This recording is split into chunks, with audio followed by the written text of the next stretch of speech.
You said that an inclusive society is a safer society. Can you explain that a little bit more? Well, less vulnerable. It's less vulnerable. I mean,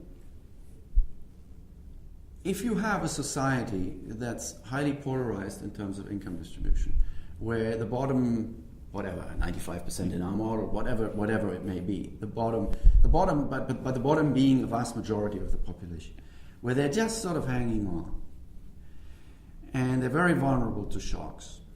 This may be good for the top 5% because they're taking home a lot, right? They're living in great abundance. But if you push that too far and you let that go on, if you let that go on for too long, then eventually what you're going to have is a society where the bottom 95% are going to be very unhappy, right? When you have a financial and real crisis, the way we have had one, people get unemployed, people's livelihoods get very unsettled, and then you get social instability. And I remember Dominic Strauss-Kahn, when he was the managing director of the IMF,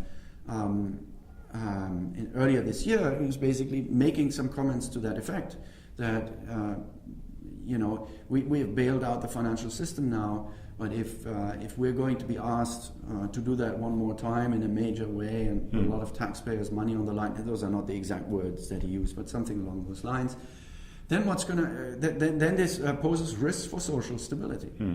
And by some accounts, some of the things that we've seen in the Middle East and some of the things that we've seen in Europe may well have something to do with that, because a lot of people now live very precarious lives. And the Occupy Wall Street movement. And the Occupy Wall Street movement is just one expression of that. You have the Indignados in Spain and various other things like that, right?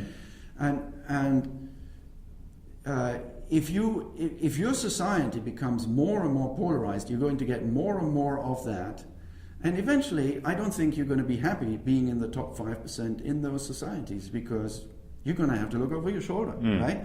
And so it's in that sense that I think an inclusive society is a safer society for everybody, including the top 5%. Very good. Thank you.